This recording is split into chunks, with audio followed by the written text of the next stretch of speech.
Well, it's another lovely morning. Good morning. My name is Jagenda Semakola Ziksoka, and it is a Friday, the 18th of March in this year, 2022. Welcome to our Pan-African Friday today, and it's another very lovely day. It's really lovely, cool in Kampala, and of course in Uganda, but here is where we are today on UBC TV. Now, this is another special day, of course, to us here as Pan-Africans, and of course to all the Pan-Africans out there. Welcome, and thank you so much for choosing to be with us on a platform where we discuss issues that concern us as a people, of course, as Africans and East Africans, of course, and Ugandans at the same time. Now, with me in studios, of course, the usual panelists, Ndugu James Mututa, right with me. Good morning. Just good morning, Bwana Jagenda, and good morning to the viewers, those who are following us in different platforms. It has been a good thank you very much. I'm happy that you know you're looking very smart in your Ethiopian attire.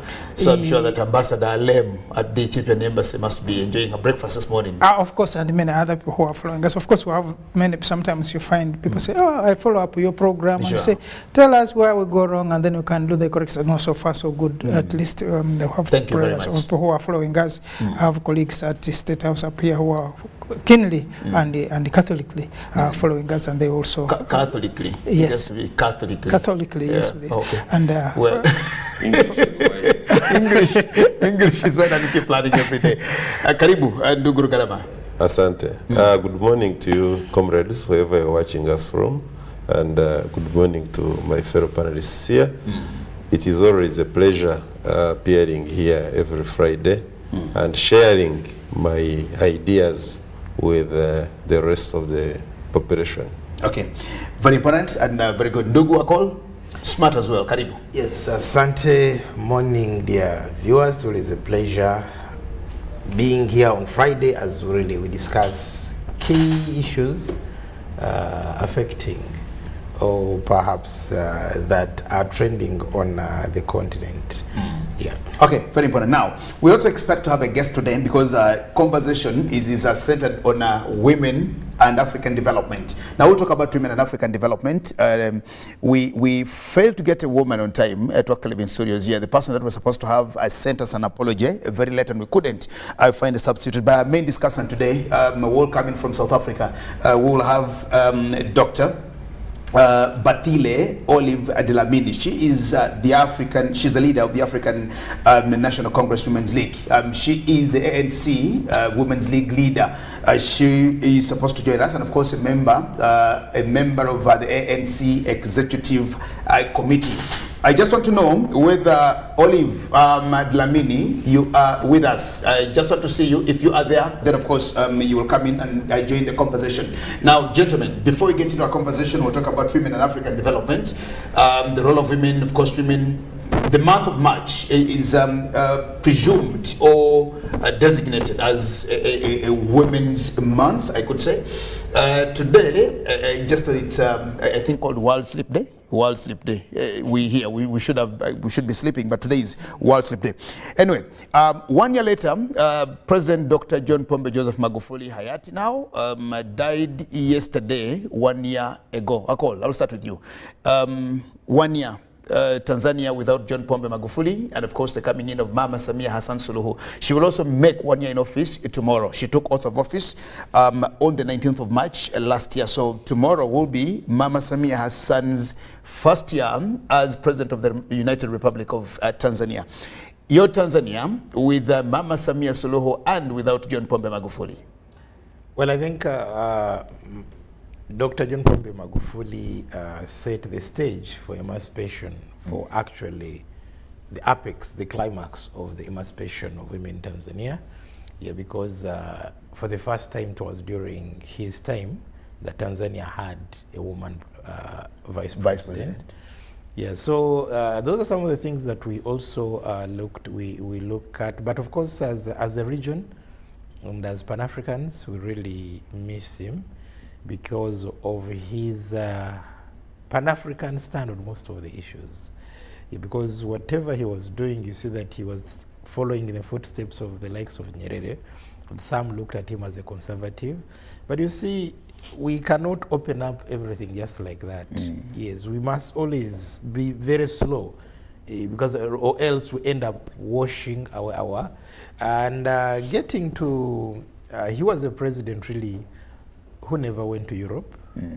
And for all the time he was in office. For the time he was in office, he never went to Europe. And I think he was sending a message to his colleagues, look here, you can run the country without really going to Europe, without going to Asia. Stay in Africa and run the show and manage your people very, very, very, very well. These are some of the things. Because now we see here, even before somebody is, he can even get support to become president, he's already going to, they are going to Europe to know who's going to be their sole candidate. I guess you find those kind of deals are done in Europe. But he says, no, we can remain in Africa. I think just a few weeks ago, a Kenyan deputy president, the Dr. Ruto, went to the US. And of course, he had the meetings here and there and stuff like that. Then a few days ago, it was actually Raila Amolo Odinga also went to the UK. Now, the conversation on social media in Kenya is do the comparisons. Ruto is pictured in a hotel setting, in a dinner setting with the colleagues actually who escorted him there. Now, Raila Odinga is depicted again in the House of Lords, with senators and etc. And now the conversation is the hustler. The hustler. And the dynasty, and of course this is where it is, because as they're also getting ready for August this year, they of course here and there the foreign influence that you're actually talking about now. In Kenya, it's look at where your candidate was and look at where our candidate actually was. When your candidate goes, he goes for dinner, he goes for this. When our candidate goes, he goes for executive meetings and stuff like that. Mama Hassan Samia Suluhu, because we're going to talk about women and development, how 1 year in office? Yeah, I think really 1 year in office, one has been to consolidate power, to consolidate herself in power. But of course now also Tanzania during her time is having two very interesting scenarios that the executive and the legislature are headed by women. Because we saw 1 year, just a few months ago, when Job Ndugai was ANC forced him to resign because he wasn't working. CCM forced him to resign because he wasn't working well with. Ndugai was a speaker. He was a speaker of Parliament. And we saw this, the deputy speaker Tulia Ackson actually taking over now as the speaker. So I think really these are issues that we are actually seeing. Very, very interesting. And the chief justice in Kenya is a lady, Martha Koome. Justice Martha Koome. The very first woman, I think, should be on the continent. Yes, to serve as the chief justice. So there is hope that women are really moving very, very, very fast. What do you mean when you say there is a hope? Yes. What does it mean? No. Just when I say that there is hope that actually women are moving very fast in occupying some of the spaces that actually they had previously either deliberately or inadvertently been denied. Because when I say that there is hope, when somebody like Chief Justice Martha Koome is the in Kenya. It was and the deputy to Dr. Maraga, Dr. Maraga was a Philomena. So these are indications that they can inspire any other person.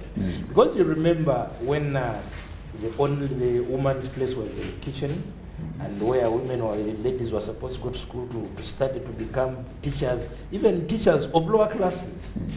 When they go for medicine, they have to study to become nurses. So gone are those days that now really women can actually compete. What man can do, a woman can equally do. Though, of course, this kind of emancipation also has had its own challenges that women who are up there need to address, because at times you find that women have actually suffocated the progress of other women.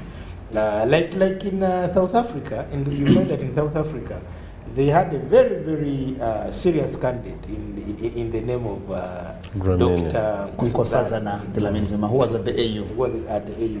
But I think the odds in South Africa are like those in the US. That however good you are as a woman, there are some hurdles that the system down there needs to fight hard to allow a woman. It was a narrow margin, very narrow. It was a very narrow margin, yes. Ndugu Mtuta, let me hear your thoughts on Tanzania and 1 year after Magufuli, and of course, Mama her son Samia Suluhu was her first year in office. At this time, at about this time last year, it was history in the making. All of us, you know, the conversation, the discussion was, look at the Constitution. The Constitution talks about a he, and then, you know, that when the president dies, he, the deputy, he. And then we had these feminist issues until their Interpretation Act, of course, had to come in to actually clarify that. And so many people didn't think that Samia would become the president because the Constitution was referring to a he and not a she. But let's hear from you.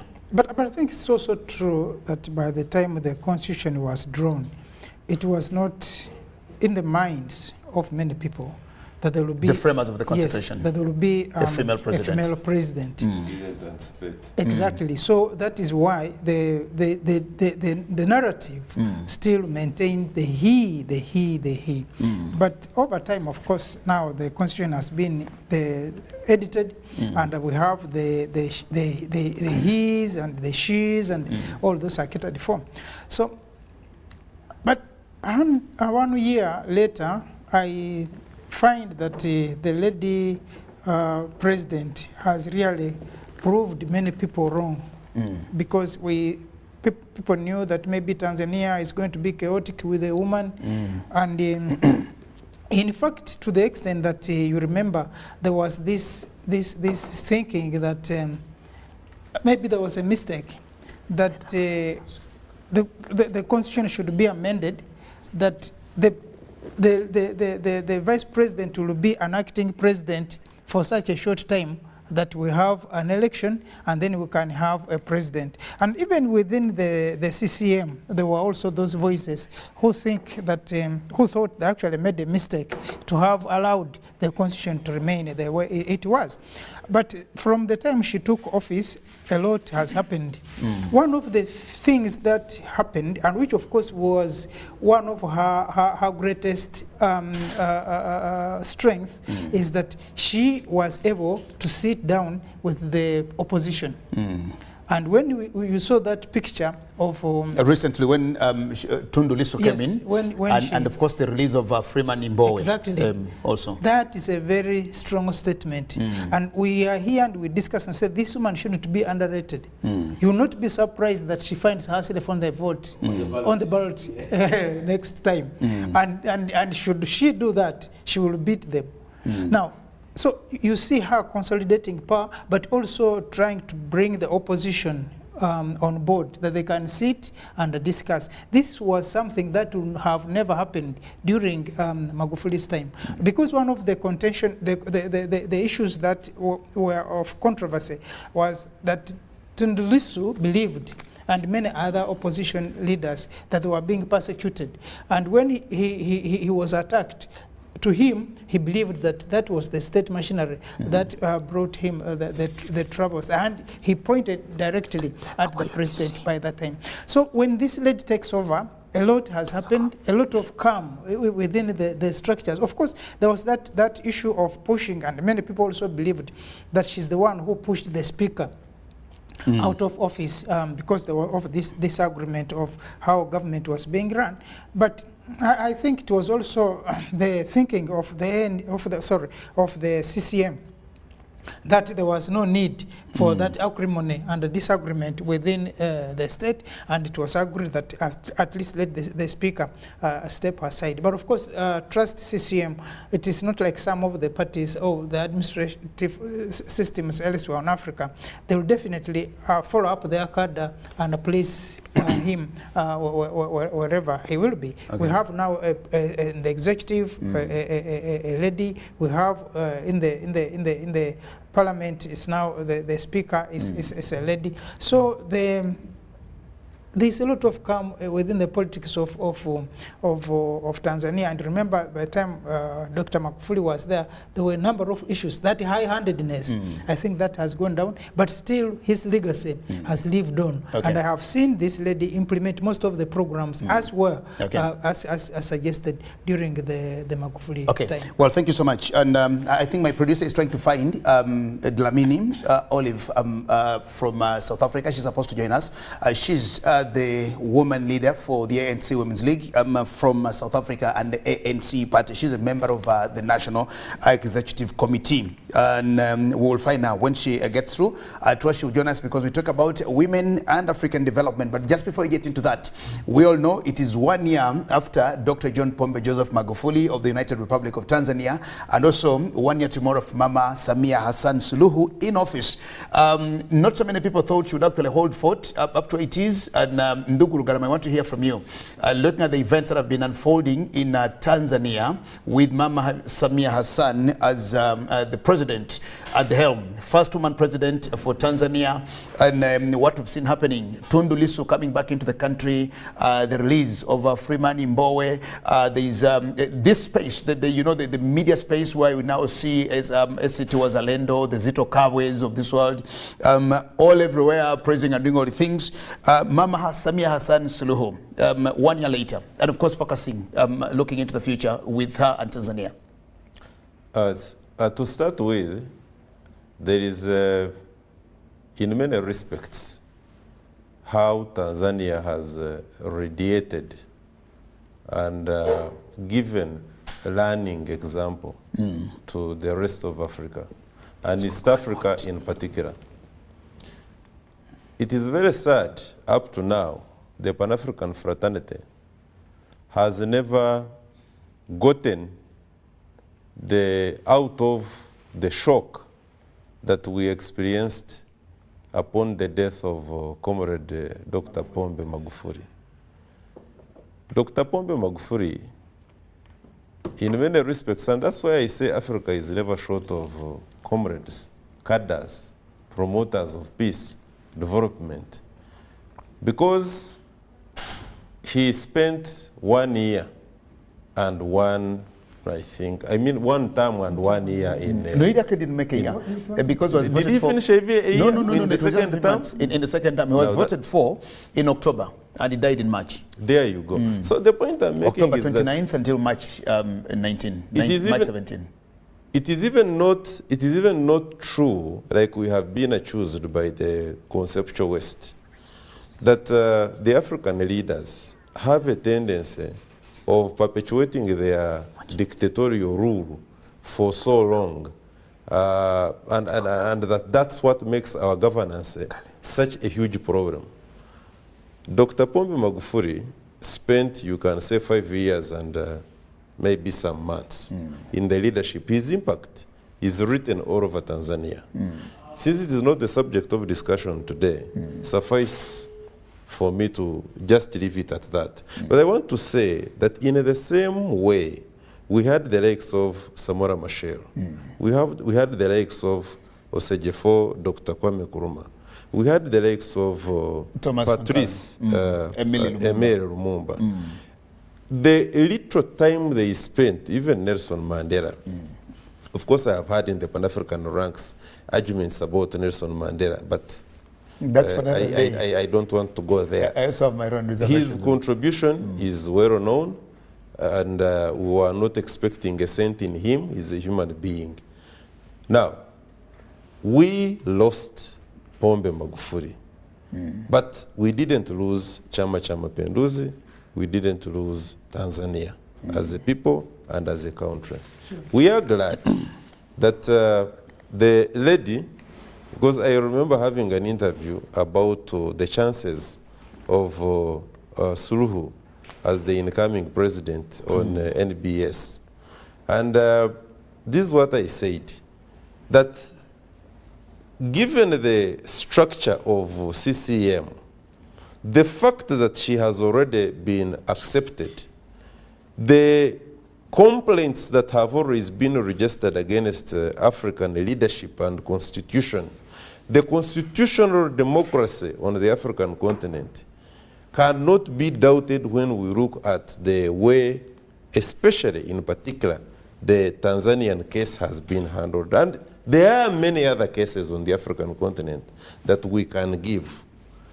So, Madame Suluhu has done a great job, and I want to believe she hasn't achieved what she has achieved as just an individual, but the system. And I'm not saying that she has not met challenges. There must be quite a lot that is cooking in Tanzania, which does not necessarily play in the media, because the media also, you people, especially who are in journalism, you experience a problem that majority of what happens is not guided by a given ideology. What ideology drives media houses on the African continent, you see? But I want to believe that Tanzania also has its own set of challenges, but the system, the Chama cha Mapinduzi, has built over the years is so strong that it contains majority of those problems. And I pray that going forward, the coming years, and when it is time for the general elections, including presidential and local government and parliamentary, if Chama cha Mapinduzi brings Madame Suluhu to stand on the ticket of Chama cha Mapinduzi, so be it. Because I want to have a feel, and like I do, that the African society, and I think this is where we are now, the African society has done a good job from time immemorial, by the way.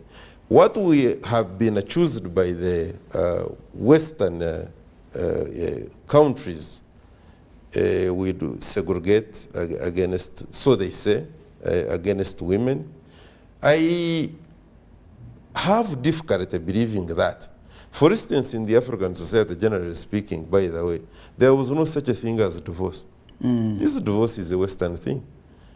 Even if a situation erupted that a woman would disagree with a man, there would be situations whereby that particular woman, they would have to build an extended home. There was a house that would be built on the same man's piece of land, and she would stay there. But maybe also to look at other issues like education. How are we handling education? We do confuse, and I believe when we get time we shall expound on this. We do confuse Westernization with development. You see, we confuse the two, thinking that when our women are behaving in Western styles, then they are civilized, they are modern, and they are into development. Maybe to conclude by saying that the African woman now is on the rise. We have got a proportionately high percentages going forward. When you look at the statistics from African Development Bank, the women involvement, the women entrepreneurs, the percentages have been increasing year in, year out. We need to integrate, and when you look at our legislation, majority of the African countries, we have got increased favorable laws enabling women to come into the political space.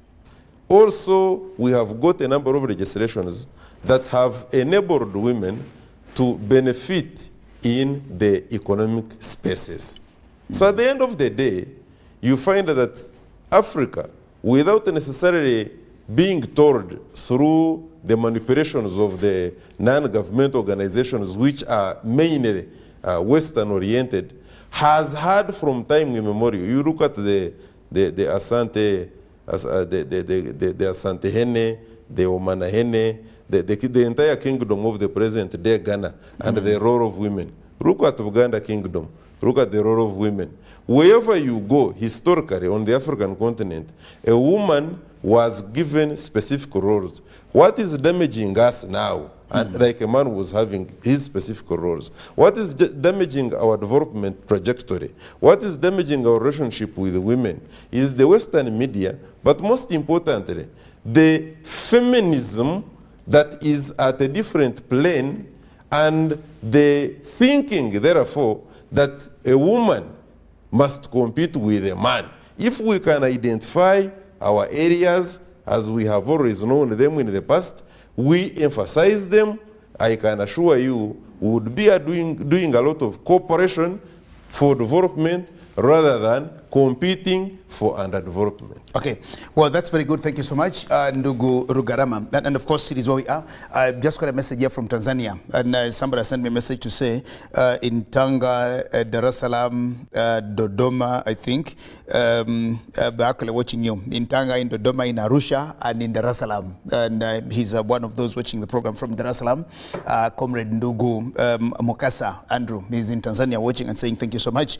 And of course, to all our friends in Tanzania, tunawashukuru sana. Thank you very much for being part of the conversation. Now we talk about women. Women, of course, we've talked about Mama Samia Hassan Suluhu, and our conversation will just start on from there. Not so many people thought she would actually hold forth, and many people actually thought maybe Tanzanians, especially the strong party, CCM, would possibly not allow her get there until where we see today. Now, as we are looking at Mama Samia Hassan Suluhu becoming president, in Tanzania, of course, after having been the first woman vice president of Tanzania, Uganda had that before with Dr. Specioza Wandera Kaziwa. We now have the second woman vice president. We've had the deputy chief justice, a lady, the late Letitia Chikonyogo. We've had the late Letitia Chikonyogo as deputy chief justice. Kenya has a chief justice now, Martha Koome. Kenya has not had a female vice president in their history. Jomo Kenyatta had about 4 vice presidents. Moi had about 4 or 5 vice presidents. Chibaki, I think, had 2 vice presidents. Uhuru Muigai has had the vice president, deputy president, but Kibaki had 3 actually. Kibaki had 3 vice presidents, and none of those has actually been a lady. Even when they're into these campaigns, Martha Karua was being she was being courted to join the Ruto as a running mate for Ruto. She refused. Then I think Ruto had also chosen somebody initially. She had my head skips her. But of course, they've not had that anyway. Now, when it comes to speakership, in Tanzania, yes, we now have a female speaker in Tanzania, and I just want. Who's actually the second? Yes, the second speaker. If our producer can actually find her picture, the speaker of Tanzania, the female speaker of Tanzania. In Uganda, we've also had that for a long time now. We had Rebecca Kadaga in the chambers for 10 years as deputy speaker, and of course 10 years as speaker, and now we have Anita Annette Among as the deputy speaker still in that same position. Yes, now we're looking at women. When you go to the African Union, there's what they call the Council or the Pan of the Wise. Now the Pan of the Wise has 5 members representing every region, 1 from every region, and the current members now, whose term is running until I think sometime this year or next year. 2 of those are women, and we have Wandera Specioza Kaziwe, our own Ugandan, and a former president of Liberia, Salif Johnson. Now, these are also women at that top level in there. We were talking about, we will be joined by Dlamini later, and I think Dlamini has a relationship, could be a sister, to Nkosazana Dlamini Zuma, who also was at the African Union before. The chair lady there, before the coming in of Musa Faki and all the others. Now, we want to discuss and talk about women and African development. Ndugu Akol, as we get to the connection to our comrade. Let me start with Mututa here. Let's see, women in development as we wait for the ANC executive member. There has been a lot of misinformation, especially when it comes to the African woman. Now, the unfortunate part of it is that somehow the African woman also seem to be a pawn in this confusion, to the extent that I think there is this imagery that the constant pushing of this information, because when you go to the internet today and you check for images of an African woman, they are going to show you a picture maybe of a woman with a child, with a baby on the back, on something on the head or something like that. No, which is not true, because it is true that we have problems in Africa, but our problems are not even as big as some of the countries we know of outside of Africa that have even similar or bigger problems. Okay. That's one thing. Now the other thing is that the African women movements led by elites are also not helping much in the issue of promoting the African woman, because the issue you talked about of feminism, which is far different from the values of the African woman, are being promoted by the women who have gone to school. And because there is this issue which he talked about of elitism, but also civilization, because certain things which West looks at as backwardness when they see a woman in Africa being the woman in Africa. But of course it is also true that for quite some time the social sphere has been dominated in Africa by men. Okay. And it has also been a problem of how to involve women, especially in key decision-making positions. First hold it here. I've just been told that Bathabile Olive Delamini is actually with us. Let me first have her into the conversation. We don't want to seem like we're the only ones who know issues of the women. Let the women talk for themselves. We're happy to see you and happy to have you. Thank you so much, Olive, for joining us. Can you hear us?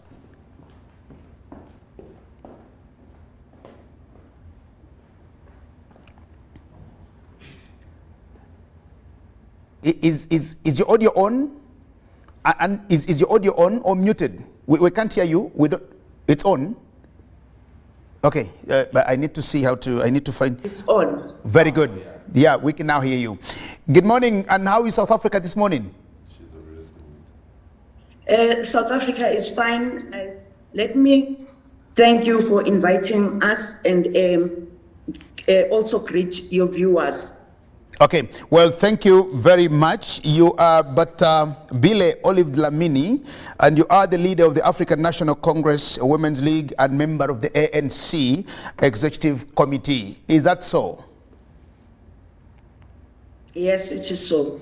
Very good. We are discussing women, and of course, earlier on before you joined us, we were talking about the President of the United Republic of Tanzania, Mama Samia Hassan Suluhu, who will be making 1 year in office tomorrow, and she's one of the epitome of women empowerment on the continent of Africa. And of course, we look at all of you there in this generation. We look at women and of course your contribution to African development. Let's get to the conversation. We're happy to have you. Good morning.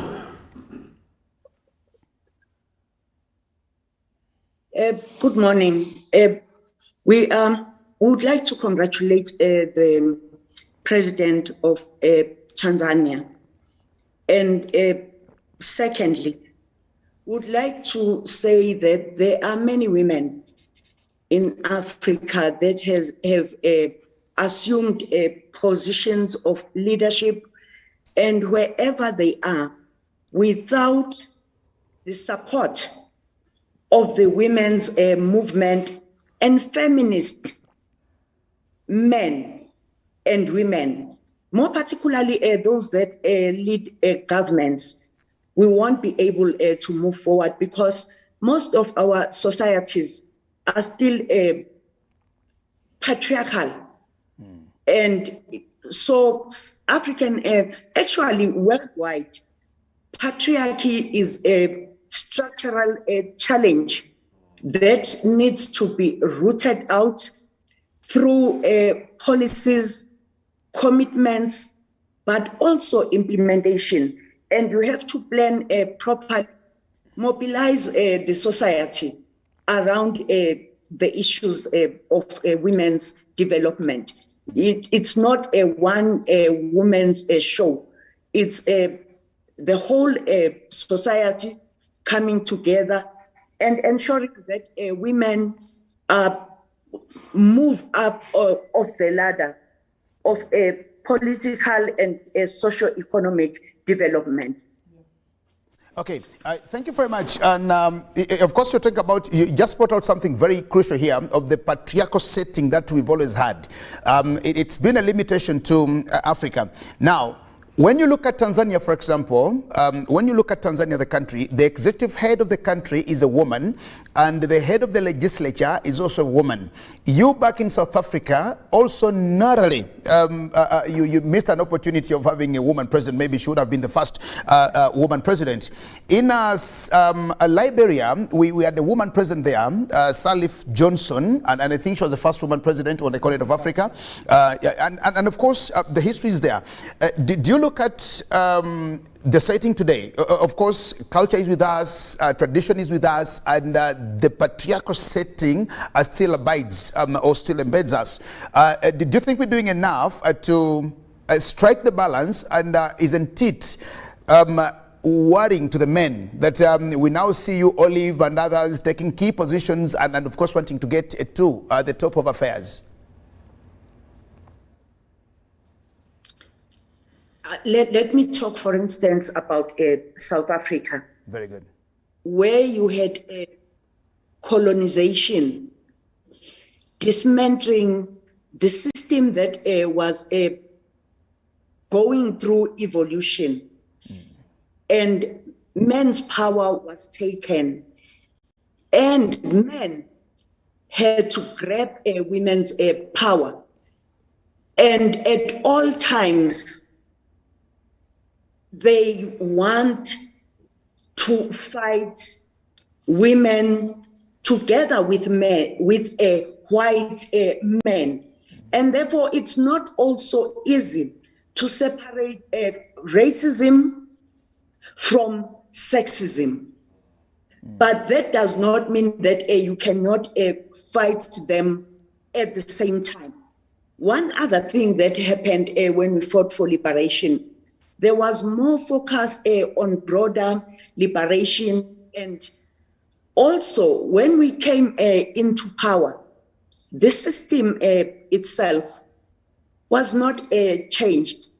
But also, at all times, patriarchy, because it is institutionalized, it has always found ways of changing itself and ensuring that it's still there, it is rooted among communities.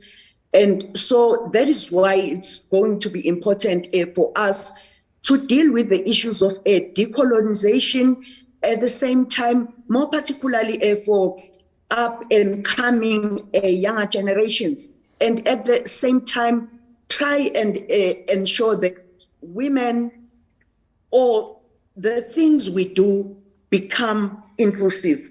As long as they are not inclusive, and as long as women are not on the negotiation table, things won't be right. We know that wherever there is a woman, there is always a good change. And we've had great leaders in Africa.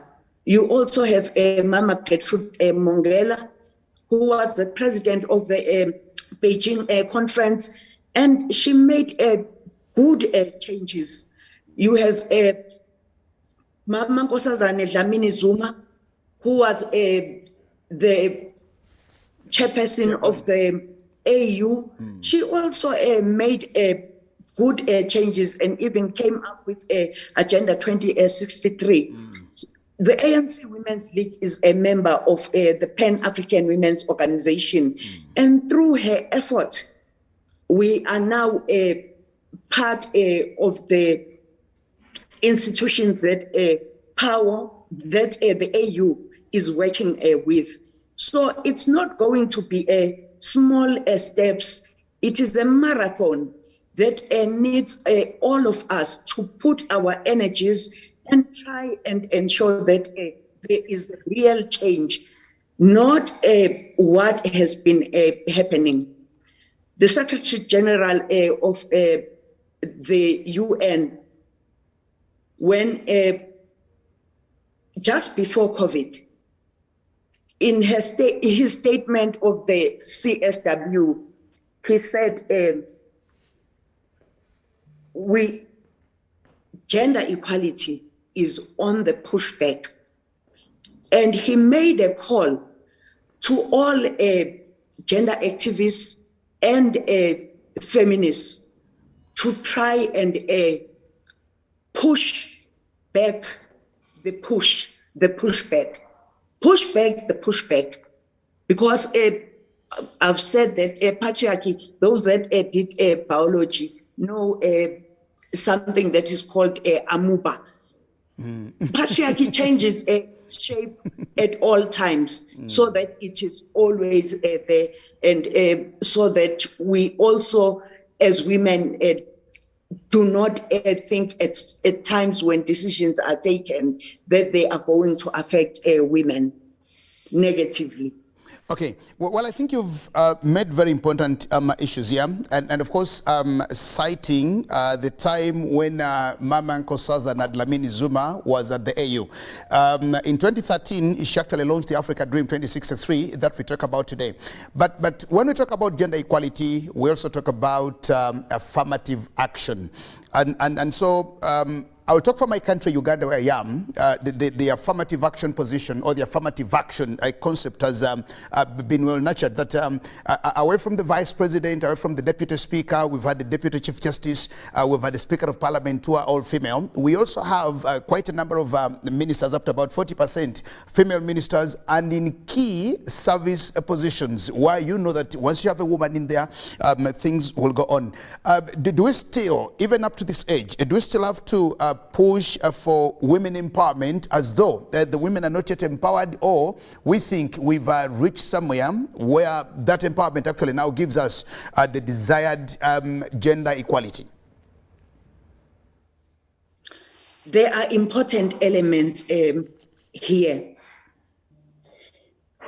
As long as there are policies that are not, because with policies you have to plan,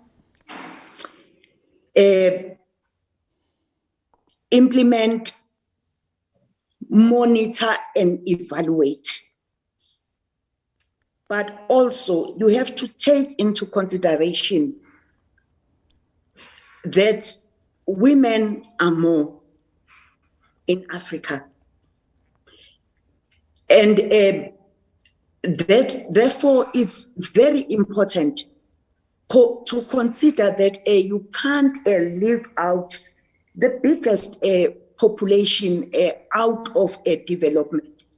Women have their own dividend standing there, but it's not coming, because the way we plan our things are not well oiled for implementation. For instance, the budget.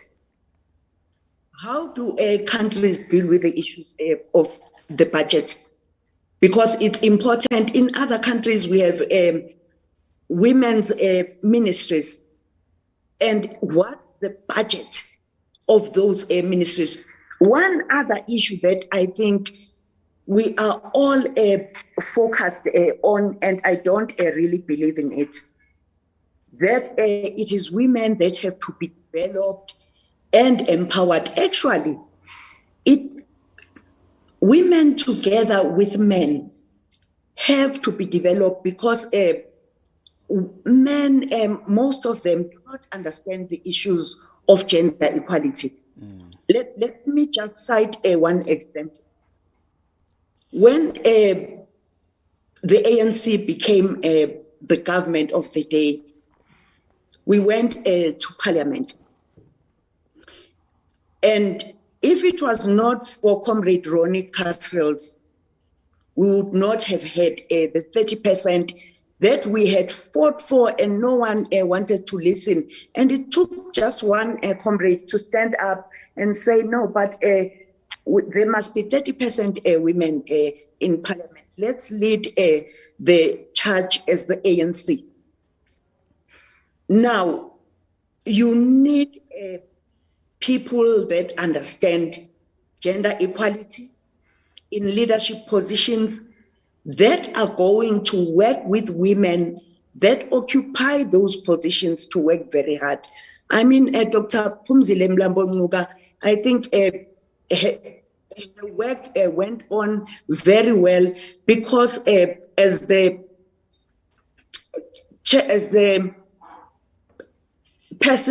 head of UN Women, because of the UN Secretary General, who was open to suggestions of women. So if you have people that are prepared to sit down, look at the agenda of women and implement it, you will have progress.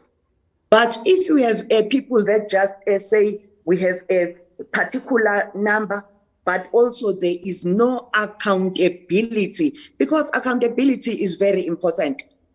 You cannot say there's going to be an equal pay for the work of equal value for women, and then not have policies and not have planning and a proper implementation evaluation. So everything has to go together so that we see the change. And we respect women that have been put in positions of power. We know they try their best. And also, it's not their responsibility to ensure that we move forward. It is also our responsibility as those that have elected them to give support to them, and proper support. Okay. Well, thank you so much. Thank you so much, Mama Dlamini. I will come back to studios here, and of course make a few comments, then return. We pray that you keep with us as you continue following the conversation. It's a little earlier in South Africa. We 1 hour ahead of you, and so enjoy your breakfast as you also get to following the conversation. And I will start with you, Ndugu Akol Mande Amazima. You've heard from her submission, but of course you also had some things to say. Come to the conversation. Well, I want to thank Honorable for her discussion, and I think I also need to look at South Africa. Yeah, because when you look at, as she said, of course, the social injustices in South Africa are not different from the social injustices that were created by colonialism. Because our culture here in Africa was so rich that it recognized and empowered the woman. How did it? Let's look at Buganda itself. That in Buganda you had the king, the Kabaka, you had the Nalinya, who's the chief princess, and you also had the Namasole, the mother of you also had the Navagereka. So implying that all these titles show that women were always part and parcel of the leadership. So was Ankole, so was Bunyoro, so was Tora. And actually even in Ankole it was that the Queen Mother played a key role in determining who becomes the next king. So these are things that really the Western civilization, the Western education that we think is the civilization, translating civilization, they don't bring out that. They show that our culture used to oppress the women and the youth. Now, of course, countries that have made strides in empowering women. You ask them when the American women started voting. Yeah, those are some of the issues. Now, let's go to, there are countries, of course, that have had women succeed because of respecting their constitution. We have Malawi. Malawi, when Bingwa Mtarika passed on, the vice president, who was Joyce Banda, became the president and finished the term. So we've seen the same thing happen in Tanzania. That's what their constitution says. In Liberia, we saw the country voting for a woman, being the very first woman to be voted for as the head of state, and she finished her 2 terms. Yeah, very, very, very well. So these are things that give us hope. Then the other issue that, yes, we are moving a step. Let us look at regional bodies. Maybe I think say for ECOWAS, but let's look at established parliaments and institutions in Africa. The Pan-African Parliament has ever been chaired by a woman. Actually, I think she was their first president. That is Gertrude Mongella from Tanzania, being the very, very first president. We've also, the East African community, we had the Margaret Ziwa here in Uganda, being the first. Forget about what happened later.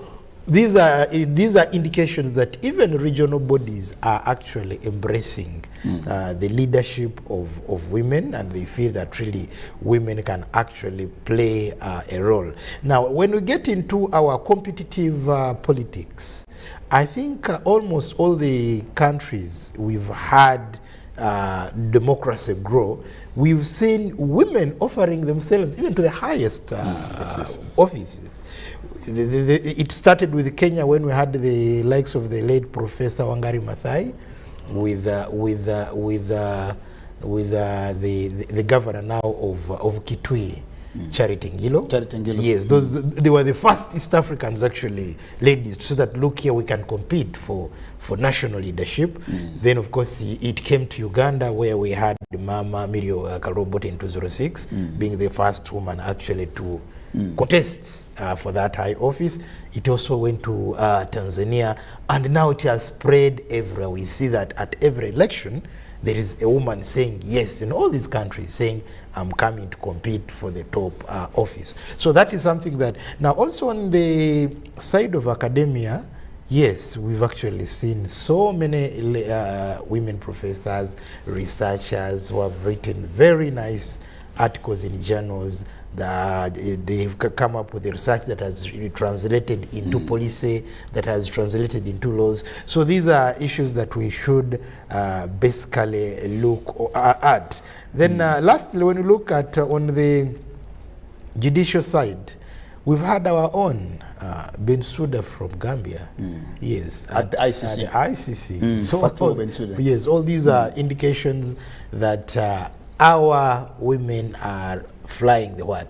But you have Dr. Okonjo, yes, at the World Trade Organization from Nigeria. From Nigeria. Yes. So these are my only disappointment. The World Health Organization. My only disappointment is that at times men, I don't know that deliberately or inadvertently, tend to promote the wrong women. The wrong women. Yes, the wrong women. And this happened in Congo. You saw how Kabila's party pushing for a speaker. One, she had, I think that was her first time in parliament. She had no experience. And that she was, yes, she made history as the first woman speaker in Congo. But 1 year down the road, she was impeached by even her own party. So at times that you find that women are not assertive enough to say, look here, that is not our best. Just like we had elections here in Uganda in 2011. And I used to say, this candidate does not represent the caliber of women and the level at which the women emancipation is. And really that, and I thank the women of Uganda because they showed it out when it came to voting. Say, no, yes, which is a woman. A woman president? Yes, for a woman president. She wouldn't make it there. Yes. Well, thank you so much. Let's talk about Nduguru Garama. Let's talk about, Dlamini here talked about very important issues and of course culture. But we also have religion limitations, limitations in there. When you go to Tanzania, for example, you notice that the first woman speaker during Mrisho Kikweta's time was Anna Semamba, I think. Anna Semamba. She was the first woman speaker. Anne Makinda. Makida, yes, Anna Makida Semamba. And of course now there's Tulia. We now Tulia, I think she's called Axon or so. The one who is on, of course, up to Ndugai. But when we were burying Dr. John Pombe Joseph Magufuli, you saw or you heard from former President Al-Hassan Mwinyi. Al-Hassan Mwinyi. Yes. Now, Al-Hassan Mwinyi, as a Muslim, and of course, Islam and women have also their from own. Zanzibar. Exactly. Now, Al-Hassan Mwinyi say, now, what do I do to a woman? You know, religion tells them to look at women differently. But now, here is a woman. She is a Muslim woman. Yes, that fact is there. But again, she is the head of state. Now, she is the commander-in-chief. She's the head of state. She is Mama Samia Hassan Suluhu. You are former president. What do you do? We also have these issues in there. Let me hear from you, also picking it up from where Olive Dlamini left it in Nduguru Garama. Thank you so much. For a fact, I would want to thank our sister, Olive, from South Africa. She has really elaborated on this particular subject very well. Majority of what she has said, if not all, are my views really, as far as the women cause is concerned. I wish to approach this subject this time around in this fashion. It is my take that when we isolate and we pick out a few women examples, then and we glorify them to represent and tell us a picture of how well the women cause is being handled. In my opinion, would have missed out the point. It is in the same manner that some dishonest people in America have pointed out successful examples in the black community, the American, they call them African American, whatever that meant. I have always had issues with that. But anyhow, for purposes of the debate, they will point out the likes of the late Michael Jackson. They will look at this basketball prolific athletes. They are going to look at this the talk show hosts who are very successful, the boxers, Mayweather, and they will say, you Hollywood see, movie stars. the Africans in America are actually doing well. But that is not true when you do not work on policy, when you do not work on the health insurance policy, when the issue of political space is not addressed, when the issue of housing is not addressed, when the issue of police and other security recruitment is not addressed, when the issue of education is not addressed. Similarly, therefore, when you come to the African continent and you are trying to look at the woman in the development of Africa, and then you are only pointing out the heads, you know, who is heading African Development Bank, who is heading African Union, who is heading a certain powerful organization, Oxfam or what, which is multinational. My interest really would be that what are the legislative policies that have enabled the wider community involving women. For instance, how many women have accounts in formal banks? What is the bankable, the bankable women, percentage of the bankable women on the African continent? How many women have got ability to start business, that initiative, start business, maintain the business, structure it, and run it? How many women do we have in the markets who access products, trade in those products, keep their money, and make decisions? This is what we are saying. Now, as long as we do not have that, fortunately, the statistics from African Development Bank are encouraging. They are telling us that we have got more of the other gender accessing the business opportunities and also increasing in trading and accessing money. Because when you have got proportionately increased numbers of women accessing education, then you are improving the family unit. When the family unit gets improved, you have got a better community, and you have got a better country, you have got a better continent. When you do not have a woman having the basic education, and by basic education I don't mean just speaking English, ability to manipulate the situation around her in a better manner to shape the children that are brought by in that particular home in a better, you see, the woman is the first teacher in a home. Now when you do not have a teacher, all-round teacher for the children who are brought up before the child can even go to school, then you have got a bigger problem that you are sending to the society. So my take really is that I am impressed when you look at a country like Uganda, for starters. Majority of these examples, and I'm glad, Jagenda, you said it. When you look at Uganda as an example, part of the 10-point program that became 15-point program later, I don't know how many points programs are now, but at least it was 10, then 15. There was the issue of women emancipation. You know, get the woman out of, because we are trying to address the historical mistakes. Now these historical mistakes were everywhere. They were not affecting only the political space. That's why we created that at least there has to be a representation of a certain percentage of women on the local council, on the parliament, and also enabling them to compete with men in other areas. And they have gone there and they have beaten men, although the percentages are still. But before I depart from that point, I have also gotten very serious concerns. We have this deliberate policy of women emancipation, girl child. Now, our concentration has been on the girl child emancipation. And I can assure you the research that has been carried by a few firms which have noticed this problem have discovered that there has been, in the same manner, neglect of the boy child.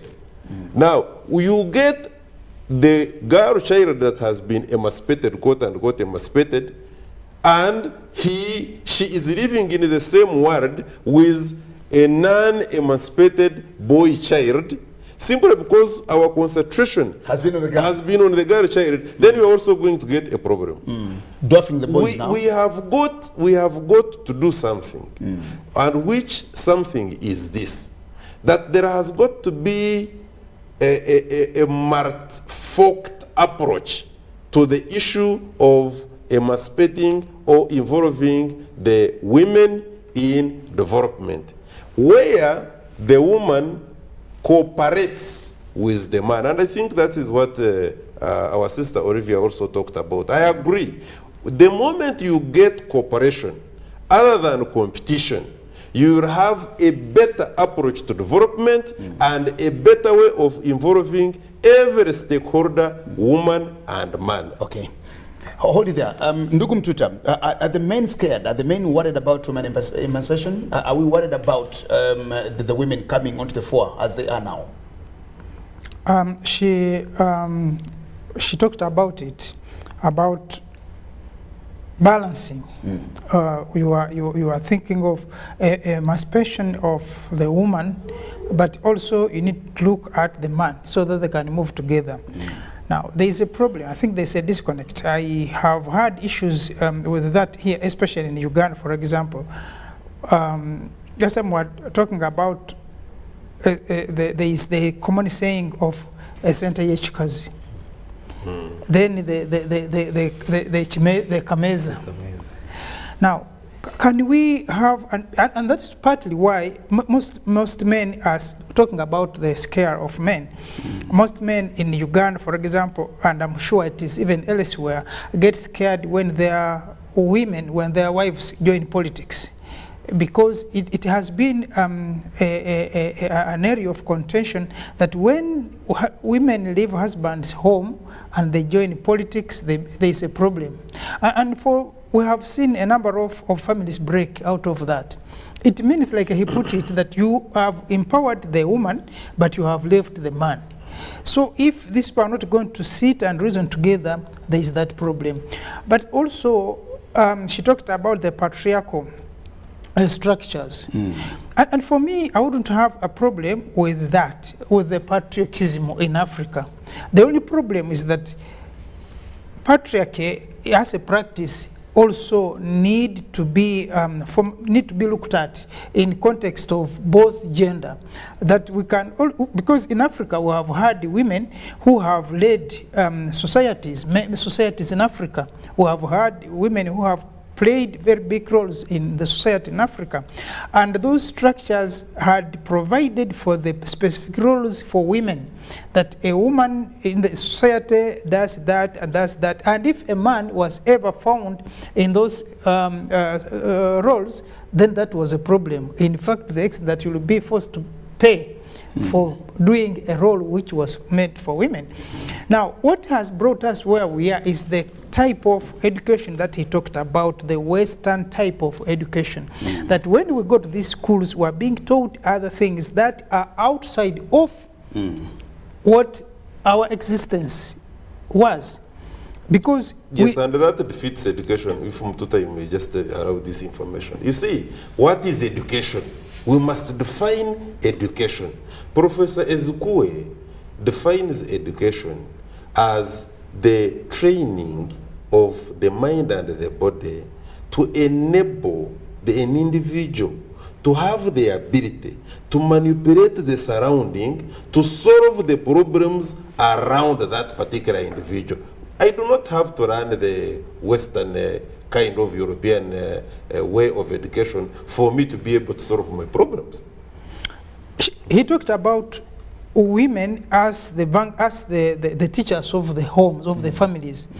But you know, if you are going to have a family that is going to be brought up by a woman who is empowered, and then that family is going to be an empowered family to a greater extent. Now, we have a problem here, where you find that most of our empowered persons, not only women, even men, that we are copying the lifestyles of the West, the lifestyles of outside Africa, and we are not grooming our children based on our environment. Well, last time we discussed here about diet, that for people who are educated, when you find them, they will be eating chips and chicken because that is what is good. Education shows them. Exactly. Yet, where they eat chips and chicken, it's actually for the poor. It's for the poor. Absolutely. Exactly. Yes. Burgers. So the burgers, yes. So you find that we are raising our children, but we are not grounding them into what will benefit our children. In Africa, for example, we have now the corporate women, when it comes to childbirth, they would prefer that they cesarean instead of giving birth the normal way. So our education is actually driving us even further. And that's why sometimes people think that's the emancipation we're talking about here. So even these issues of emancipation, it's also good to cut out what is good for Africa and what would maintain the harmony in the societies, in our families as Africans. Otherwise, if you don't do that, we're going to have two parallels. So I find women, and you know, we need also to look at this issue of feminism. Who is driving us and where are we heading? What do we want to achieve by that? It is not that when you are a feminist, you are struggling against men, but that there should be that position that you need to help men understand you better, but also work with the men to improve the situation of other women. We have had here women who have come to be in leadership on women tickets and on women emancipation, those efforts. But they have stuck there. In other words, they're not empowering other women to join the flow. And they're not moving forward. Exactly, and they're not moving forward. Somebody should also carry out research on, for instance, the 1.5 that has been was given to the women As they join university. Yes, joining university. What has been the impact? What has been the positive impact? And should we continue the program or discontinue it? We need that assessment. But at the same the time, 1.5, but even yes. on the 1.5, we have had women who are reasoning that, look, that does mean that women are dwarfed than men. Because and more actually perform more than we do. Exactly. Oh, yes. Outperformers. They Yes. outperform us, and they still are given that 1 point. Exactly. 5 mark. Should it go to the university, or it can even go to where we badly need it, like in nursing institutions and other technical colleges? Tertiary Do we institutions. have it there? Okay, we will go back to South Africa to Olive. Olive, back to you there. Let's talk about the girl child empowerment. Is this an African thing, or it's something that is also foreign to us? Because like you heard from the conversations in studios here, we talk about the girl child empowerment, but you notice that we are doing it, we are pushing it to the detriment of some men. Men are also having an argument that this is making them feel a little inferior. We will have a society that is not balanced someday, where we'll have women who are so empowered and the men are actually down there. Olive, if you're still with us, please come back to the conversation. Really? Yes, Olive, come back. Yes. I think what is important about the women's struggle is that women want equality. We don't want to dominate men. We want inclusivity for equal development. And if you look into all the decisions we've taken before, they are not about domination, because we do have the experience of domination and we know how it has destroyed women. And one of your speakers spoke about the importance of families, of which was destroyed by colonization. And the family is the first line of defense of its members. And when you don't have that line of defense, you are not going to be able to do some of the things that are a responsibility of families to develop children.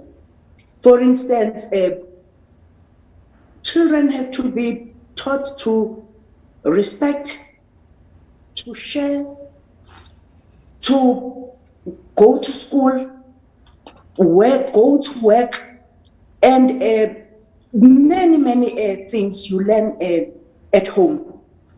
But if your family is dismantled, you will not be able to play a role in the community as families. Issues of culture changes. I hope I heard you on this one. Culture changes, but when people want to oppress women, their culture becomes stagnant. And that happens because you still have those institutions that have the energy and power relations. They dominate our relations, so things go as they want. I also listened to the speaker about leaders wanting to impose a patriarchy queen or princesses. At all times, you will have patriarchy queens and princesses that would want to work with men so that they can live the lifestyle of men.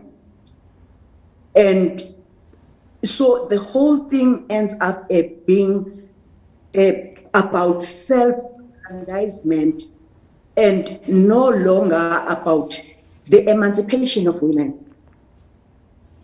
And women also also do not understand the power they have. Women have the power, but men have to always divide that power for their benefit. There are many things that as women we have not learned, like men go to meetings before the meeting, they discuss and finalize the meeting. When you go to the meeting, come up with a point, they would keep quiet and go and firm up your point and bring it back as if it originates from them. So they take decisions out of the meeting, go to the bars, negotiate. And so when you go to the meeting, you say, but this point was raised by me, and no one supported me in that meeting. And as you grow, you learn. Even in institutions of higher learning, the same thing happens. Even in the business sector, the same thing happens.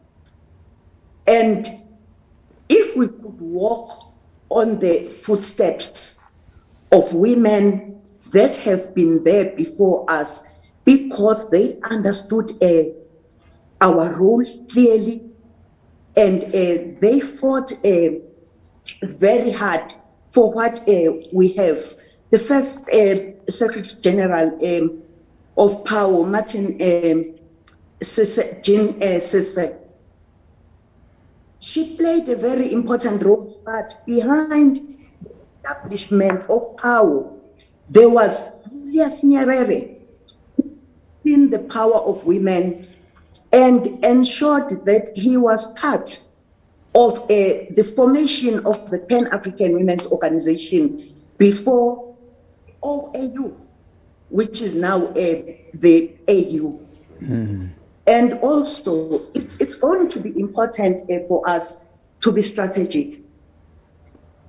The struggle for women's emancipation is not about a few women occupy senior positions, and the positions they occupy has made them look elite. It's very important for us to understand that we are fighting for the emancipation of women, and in the ANC we call ourselves a disciplined force of the left, and therefore our struggle is about the working class. It's not about the haves. We might have everyone being a part of the motive forces that stand to gain from the struggle for women's emancipation, but the most important people are the poor. And the poorest of the poor right now are women. Women are the face of poverty. And when there are wars, it's women and children that suffer. And so our agenda is domination. It's about ensuring that there is peace, there is solidarity, and we all fight for the emancipation of women, and look in different sectors strategically that were mentioned, and measure ourselves through that. If we don't do that, we're not going to move forward. We need dedicated men and women to this cause, not just people that are good in speaking, not those that want to speak for women without women, but those that are prepared to women and work with them. Thank you. Okay, just before, again, back to you in South Africa. Does the legal regime, the legal framework in South Africa in any way favor your advocates as women? You talked about very pertinent issues here. Women are the face of poverty on the continent, and when women suffer, the children suffer. We've also been told that when you educate a woman, you've educated a nation. Does the legal framework in South Africa, the legal regime in any way favor your opinions, your advocacy, and anything that you want to do as women in South Africa? Yes, I think so. That is why we are stressing that there must be implementation, monitoring, and evaluation. For instance, since last year, the Department of Justice and Social Development has been looking into the issues of violence against women and the Criminal Procedure Act. And even our Constitution believes in equality, equity, and non-sexism.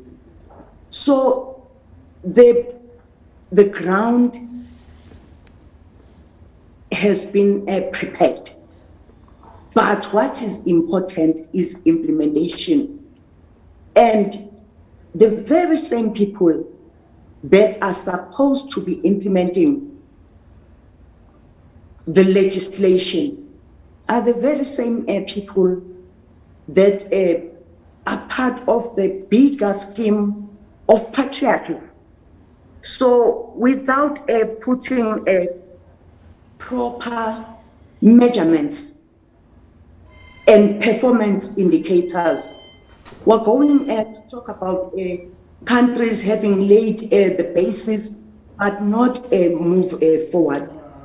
I think that's very, very important that much as lay the basis, work must go on. When there is a pronouncement on the State of the Nation address, issues of gender budgeting, issues of gender machinery, there must be at the same time implementation and proper indicator. Okay, one more here is we have just gone through, we've just been riddled by the COVID pandemic, and I think South Africa was one of the first countries to get this disease. Sometime I think on the 5th of March in 2020, you've struggled with it just like all the other African countries, and the rest of the world has also struggled with COVID. On the African continent, now I'll talk about my country, Uganda, where we saw the numbers of teenage pregnancies and teenage motherhood, of course, increasing. We've had these issues, we've had these problems. Now that has also disturbed us. In Tanzania, our neighbors just right here, had a policy when President Magufuli was still president before his death, that all pregnant girls or young mothers were not allowed to go back to school. There was a policy which was just lifted last year, in November last year, by now the president there, Samia Hassan Suluhu. Unfortunately, the Minister of Education in Tanzania is also a lady, Ndali Kacho Joyce. In there, they lifted the ban and now allowed these teenage mothers and young adults to go back to school and, of course, to further their education. We're looking at it. How has COVID affected the women, especially the young girls in South Africa? Back in Uganda, it's been trouble, and I think elsewhere. What has it been like in South Africa, and how are you managing? Let's congratulate the president of Tanzania for taking that decision. Firstly, issues of pregnancy. It's an act of two people. So if you block women, young women from going to school, you are saying the very same young man that has had sex with a young woman, continue impregnating as many girls as you can. And then secondly, the president ended up pronouncing in South Africa that actually we have two pandemics, gender-based violence and COVID-19. But the difference is that for COVID-19, there has been a very clear response. And for gender, there is a response from the ward, local government ward. And with a gender based violence, the response is not like that. That also there you see a abnormality or an anomaly, and a lot of women died due to violence. A lot of young women were impregnated. In that, we ended up not understanding whether kids should stay at home or they should go to school. But also you had people that are not used to staying at home.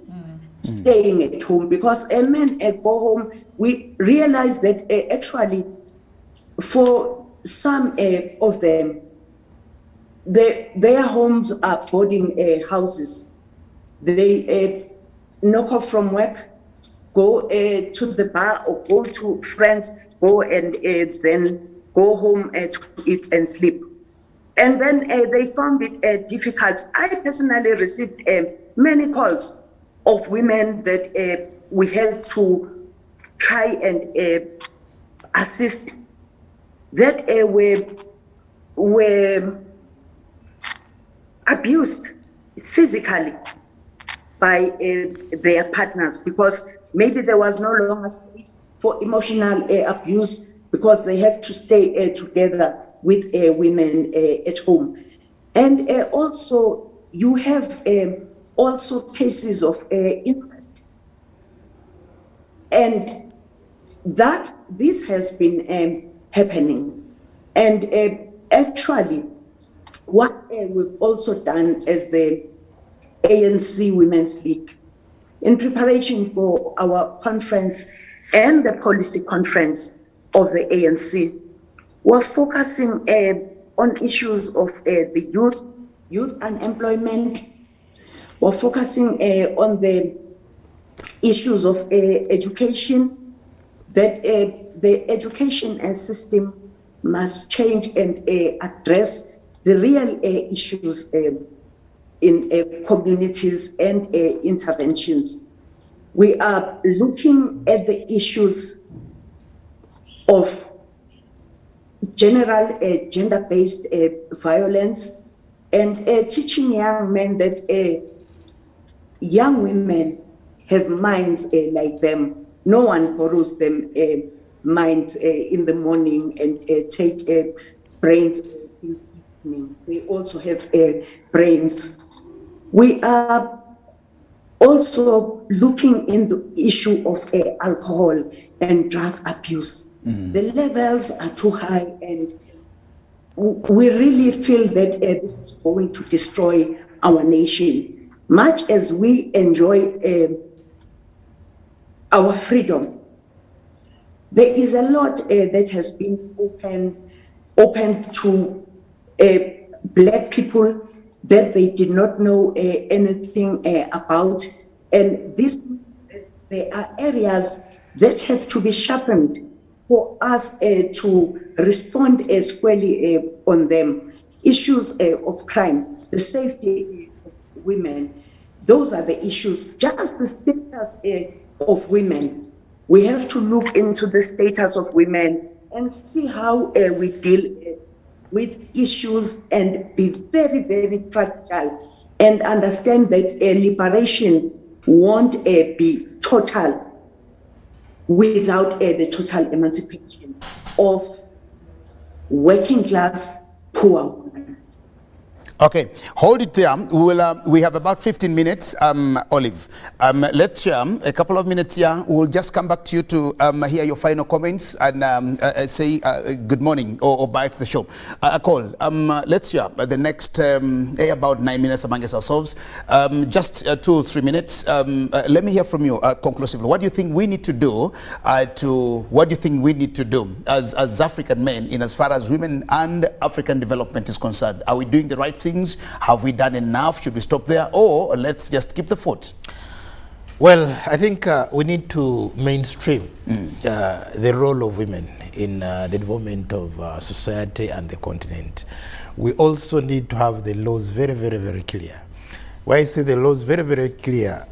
Back in the days when we were still active in the politics of Uganda National Students Association, there was a post secretary for women affairs. But the post, or like any other posts, there were no qualities who should take the position. So at the national elections, a gentleman was nominated for the post. And people were like, no, but it is, and they said, no, the constitution doesn't, so it is open.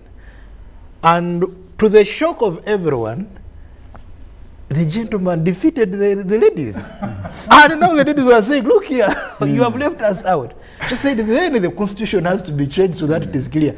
And this thing was also playing out on Mama Suluhu Hassan last year. If it wasn't for the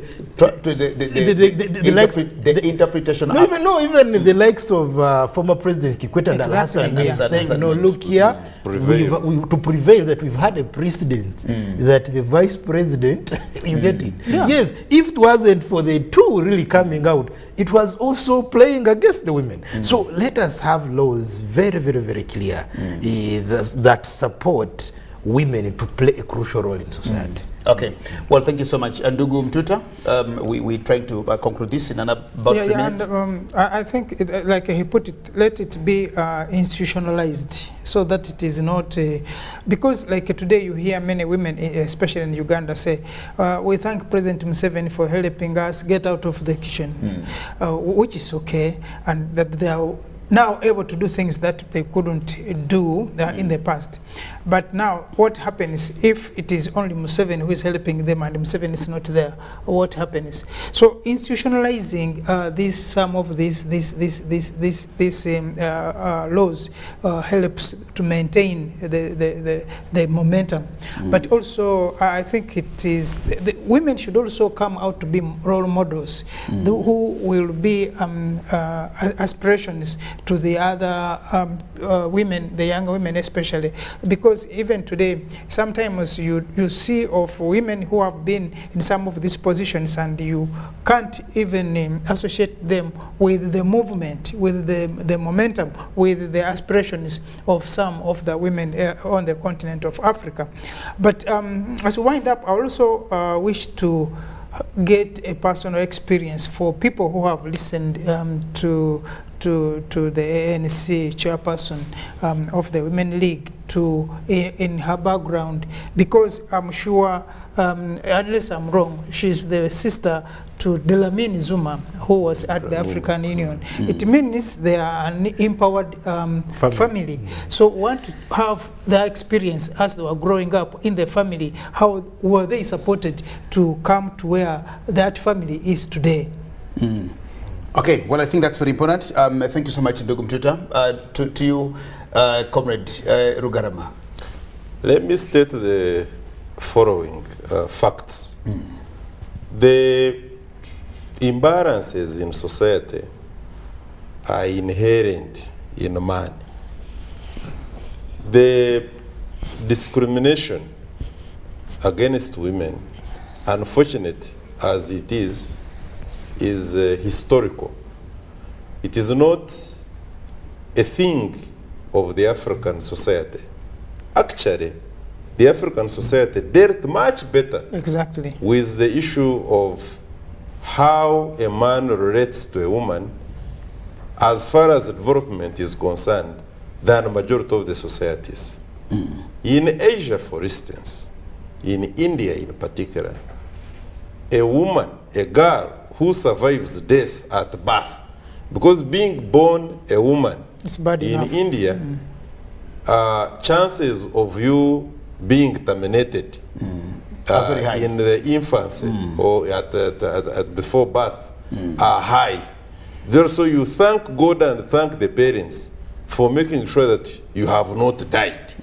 Now, the African society, of course, under metamorphosis in all spheres of life, has had to intercourse with the rest of the societies, hence bringing in all sorts of attributes, Western and now Asian, Chinese.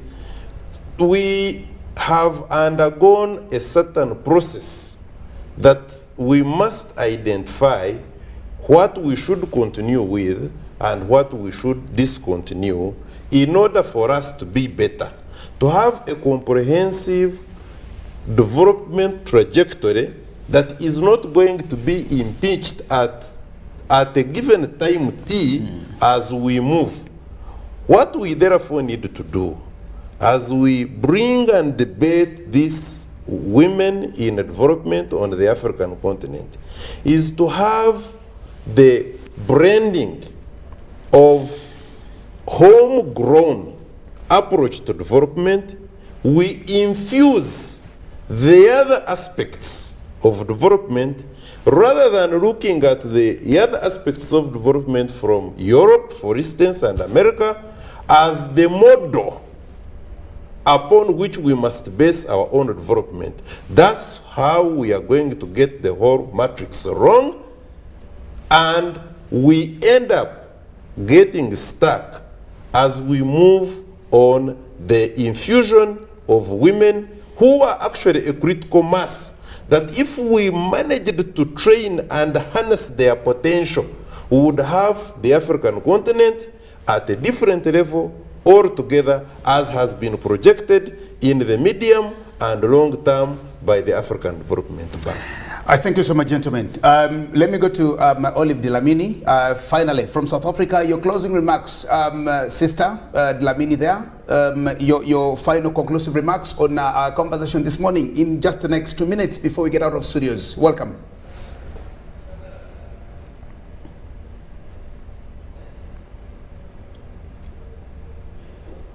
Are you there?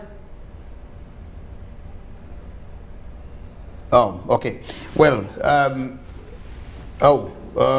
Batabile Dlamini, she may not be there. You may not be there now. When we see that, we just wanted you. We're happy that we've had you, though. Yes. I'm here. Finally, your conclusive remarks before we let you go, in just about 2 minutes. I really think the agenda for gender equality is very key for the development of Africa, because women have always excelled on the issues of development, because they are fast learners, but also they are very focused. They are amenable to working in a collective with other women and other vulnerable groups. And also, we have organizations and we have women that have led in the struggle for women's emancipation. Sure. That must be brought on board and that we must work with. But also, when men become part of the struggles for women's emancipation, what we see in cutting off. Julius Nyerere, President Oliver Tambo, is that when there are committees that deal with issues of women, you also, and we must not make a mistake of thinking that women that agree with men at all times are going to deliver the outcomes that we are all looking forward to.